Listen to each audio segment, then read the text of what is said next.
नमो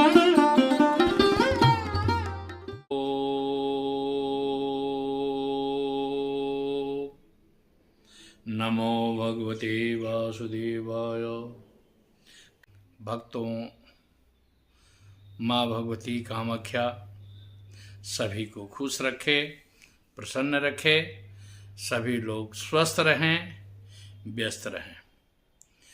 आज आप लोगों के सामने मैं जो प्रसंग दे रहा हूँ वो सिर्फ समर्पण शब्द है। तो समर्पण किसको कहते हैं? पिता अगर पुत्र को समर्पित हो जाता है, पत्नी पति को समर्पण हो जाती है, भक्त भगवान को समर्पण हो जाते हैं, तो एक दूसरे का जीवन का रक्षक एक दूसरे बन जाते हैं। लेकिन सांसारिक मनुष्यों से, सांसारिक रिश्तों के अलावा जो आप परमात्मा को समर्पण होते हैं, अपने आप को समर्पित कर देते हैं। क्यों कि 50 साल तक जो उम्र होता है मनुष्य का, वो अपनी आयु होती है, और 50 साल के बाद समर्पण परमात्मा को हो ही जाना चाहिए। हर जीव का एक देन है। जैसे आप धर्म कर्म करते हैं, आश्रम बनवा देते हैं, मंदिर बनवा देते हैं, यज्ञ करते हैं, पूजा करते हैं, अनुष्ठान करते हैं, उससे परमात्मा प्राप्त हो, ये कोई संभव है? क्योंकि ये तो बहुत बड़ा महत्वपूर्ण बात है। लेकिन 50 के बाद जब आप समर्पण हो कर देते हैं अपने आप को, तो परमात्मा आपको उस तरह से रक्षा करता है कि जिस तरह से माँ बच्चे को रक्षा करती है। इसका एक बहुत छोटा सा उदाहरण मैं दे रहा हूँ कि खास करके महाभारत का प्रसंग है, श्रीमद् भागवत में भी ये प्रसंग आता है। तो कारण ये है कि जब कौरव और पांडव का युद्ध हो चुका, समाप्त हो चुका है, सारी सेनाएं उधर समाप्त हो गई है, दुर्योधन जो है सो मरणावस्था में पड़ा हुआ है। इसके बाद जो है सो अश्वत्थामा जब गए हैं, अश्वत्थामा जा करके द्रौपदी के जो है सो 500 पुत्रों को जो है सो उन्होंने मस्तक काट करके जब दुर्योधन को दिया, तो दुर्योधन कहते हैं कि भाई भीम का मस्तक दे दो। तो भीम का जब के बहाने भीम के पुत्र का जब मस्तक देते हैं, तो दुर्योधन ने जब हाथ से भींचा तो वो चकनाचूर हो गया।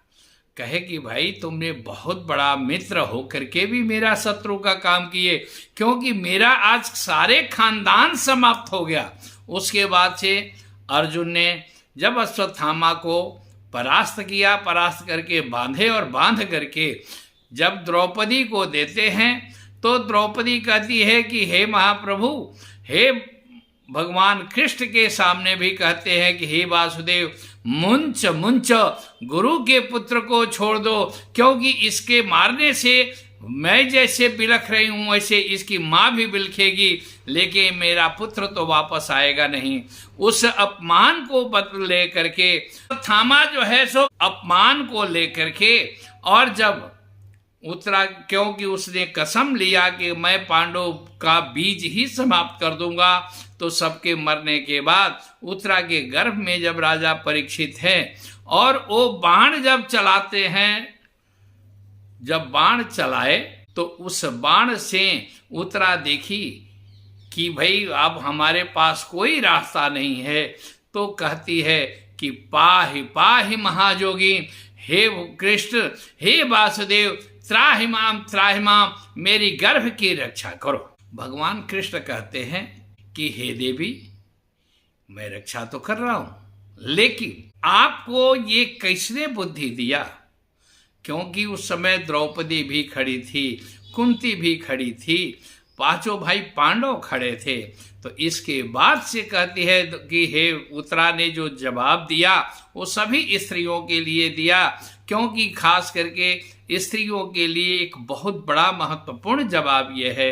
कहते हैं कि हे नाथ, हे वासुदेव, हे प्रभु, हमारे लिए हमारी सास जो द्रौपदी ने जो है उपदेश किया कि आप कभी भी कोई विपत्ति आए, तो भगवान के शरण में जाओ, क्योंकि ये संसारिक वस्तु जो है, संसार के जो रिश्तेदार हैं, संसार के जो लोग हैं, वो कोई रक्षा नहीं कर पाएंगे। किस तरह से? जैसे कि मैं सभा के बीच में जो है सो दुशासन और दुर्योधन मिलकर के हमें नंगा करने का प्रयास कर रहे थे, तो उस समय हमारे जो है सो पितामह भीष्म भी बैठे थे, द्रोणाचार्य भी बैठे थे, कृपाचार्य भी बैठे थे, ये पांचों पति बैठे थे, लेकिन कोई साथ नहीं दिया। इसलिए मुझे उस परमात्मा का शरण लेना पड़ा, उस कृष्ण का शरण लेना पड़ा। तो इसलिए समर्पण का बुद्धि जो है माँ के द्वारा ही प्राप्त होता है। माँ ही मार्गदर्शन प्रदर्शक करती है। इसीलिए धर्मशास्त्र में माँ पहला गुरु बताए गए हैं। तो माँ आपको जिस रास्ते पर चलाती है वही धर्म का मार्ग है। लेकिन कुछ देवियां ऐसी है कि जो अनर्थ का पारिवारिक उलझनों में डाल करके आपको विनाश का जड़ बना देती है। तो समर्पण खास करके 50 साल के बाद जो उम्र होता है वह परमात्मा के समर्पित होने के समय है।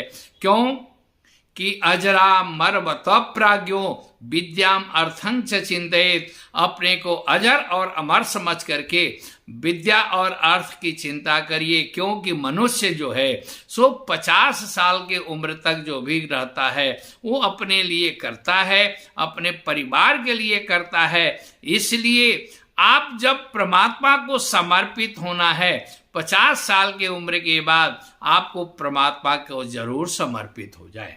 क्योंकि एक और चीज है, समय का निश्चित नहीं है। आप बचपन में भी परमात्मा के शरण में जा सकते हैं, जैसे प्रहलाद गए हैं, ध्रुव गए हैं। क्योंकि उस समय अगर आप जाते हैं तो आप जब लौटते हैं तो परिवार में सुख और संपन्नता को लेकर के आते हैं।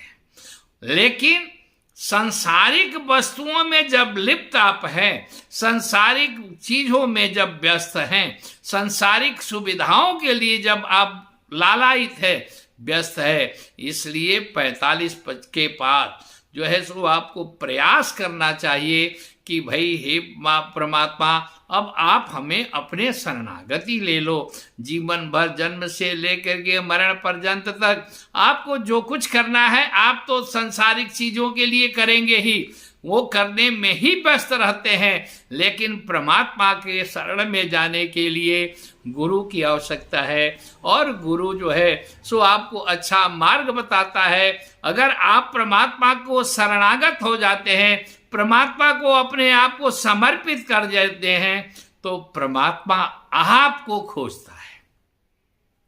आप जैसे भागवत का कथा हम कराएंगे, ये मन में संकल्प ले लेते हैं तो भगवान कृष्ण आपके हृदय में वास कर जाते हैं। उसी तरह से अगर आप परमात्मा को अपने आप को समर्पित कर देते हैं तो परमात्मा आपको खुद खोजता है कि मेरा कोई भक्त है जो अपने आप को समर्पण कर दिया है। तो समर्पण जो है एक दूसरे में अपने आप को समाहित कर देना। समर्पण का अर्थ ये है, क्योंकि अभी एक आज कमेंट आया था द्वैत और अद्वैत का भेद, तो खास करके निस्वार्थ कर्म में भी दोष होता है। हम कोई भी कर्म करते हैं, कर्म जो है सो हमारा परमात्मा का आदेश है। कर्म अपने आप में परिपूर्ण है। जैसे वो पूजा करें, चाहे हम जब फैक्ट्री चलाएं, चाहे संसार का जो भी काम करते हैं, उसमें कहीं ना कहीं मुझे अहंकार आ जाता है। हर आदमी के जीव का देन है। अगर आप कोई धर्म करते हैं, मंदिर बनवाते हैं, तो उसमें कहीं ना कहीं आपको अहंकार आ जाता है। क्योंकि द्वैत और अद्वैत जब भेद होता है वहीं पर आदमी को अहंकार युक्त हो जाता है। समर्पण का मतलब है अपने आप को समर्पित कर देना। हम कुछ नहीं है। जैसे दूध में अगर जल मिलता है तो दूध ही कहा जाता है, जल नहीं कहा जाता है। लेकिन जब जलता है तो पहले जल जलता है, इसके बाद से दूध जलता है। तो समर्पित का अभिप्राय कि भक्त को चाहिए, साधक को चाहिए कि परमात्मा को, अपने इष्ट को, अपने आप को समर्पण कर देना कि हम कुछ नहीं हैं। हमारे पास कुछ नहीं है, हमारे हाथ पैर कुछ नहीं है, हम कुछ कर नहीं सकते हैं, हम चल नहीं सकते हैं, हम बोल नहीं सकते हैं। हे परमात्मा, अगर आप के हम हैं, आप जिस तरह से अगर भोजन दे दोगे तो मैं भोजन कर लूंगा, अगर वस्त्र दोगे तो मैं वस्त्र पहन लूंगा, अगर नींद दोगे तो नींद से सो जाऊंगा। ये आपकी जिम्मेवारी है, हमारा अपना कुछ नहीं है। जैसे 50 खास करके 60-65 के बाद जब बच्चों का राज्य हो जाता है, बच्चों का साम्राज्य हो जाता है, तो आप अर्निंग के मालिक हैं। आप कमा करके लाएंगे तो बच्चे बड़ी प्रसन्न होंगे, लेकिन खर्च करेंगे, एक बार करेंगे, 2 बार करेंगे, तीसरे बार बच्चे उस पर बालक बनने लगते हैं। इस वजह से आप जो है सो अपने आप को जो कुछ भी किए परिवार को कर दिए। परिवार को करने के बाद अब आप उसका वो चक्कर हटा करके, वो छोड़ करके आप जो है सो समर्पण अपने आप को कर दीजिए।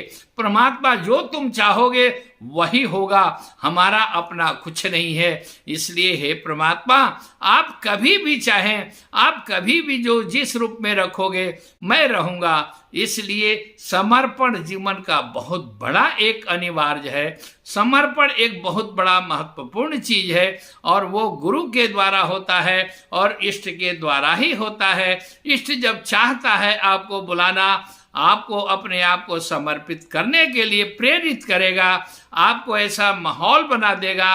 परिवार में बच्चों के तरफ से पीड़ित होंगे, पत्नी के तरफ से पीड़ित होंगे, समाज के तरफ से पीड़ित होंगे।